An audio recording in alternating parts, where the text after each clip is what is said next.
Supreme court کے آئینی bench میں آج پھر ملٹری کورٹ سویلنس کے ٹرائل سے متعلق کیس کی سماعت ہوگی۔ جسٹس امین الدین خان کی سربراہی میں 7 رکنی بینچ اس کیس کی سماعت کرے گا۔ بینچ میں جسٹس جمال مندوخیل، جسٹس محمد علی مظہر، جسٹس حسن اظہر رضوی، جسٹس مسرت ہلالی، جسٹس نعیم اختر رحمان اور جسٹس شاہد بلال حسن شامل ہوں گے۔ وزارت دفاع کے وکیل خواجہ حارث آج بھی اپنے دلائل جاری رکھیں گے۔ اسی کی تفصیلات جانیں گے نمائندہ نیوز ون ابرار استوری سے۔ ابرار، اپڈیٹ کیجیے گا، آج پھر سماعت ہوگی؟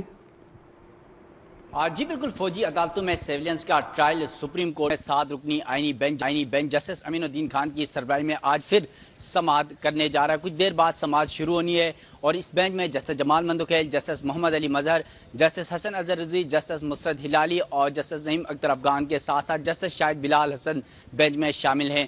آج کی سماعت میں بھی وزارت دفاع کے وکیل خواجہ حارث اپنے دلائل جاری رکھیں گے۔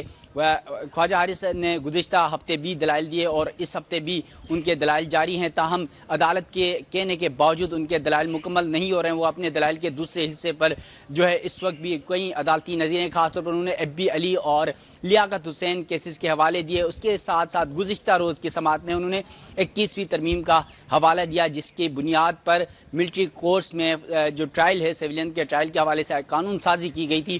اس حوالے سے عدالت کے سامنے جب معاملہ رکھا تو جسٹس حسن اظہر رضوی کی جانب سے یہ کہا گیا کہ جب 21ویں آئینی ترمیم پاس کی گئی تو اس وقت ایک چیئرمین سینٹ تھے، وہ دستخط کر کے اس کے بعد ووٹ دینے کے بعد ان کی آنکھوں میں آنسو آئے تھے اور وہ روئے تھے۔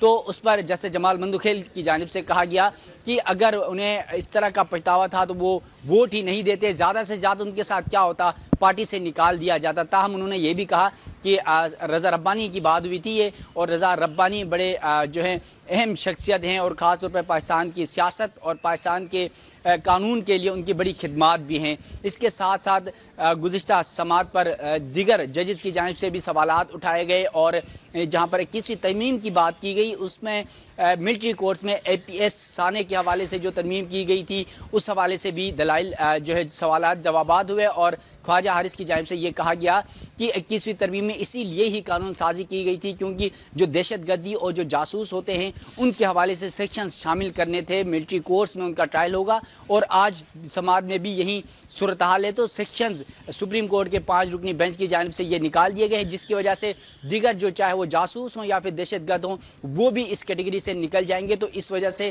یہ ترمیم تھی، تو آج بھی سماعت ہونی ہے اور وزارت دفاع کے جو وکیل ہیں خواجہ حارث اپنے دلائل جاری رکھیں گے۔ جی ٹھیک ہے ابرار استوری، آپ نے سپریم کورٹ کے باہر سے اپڈیٹ کیا، بہت شکریہ آپ کا۔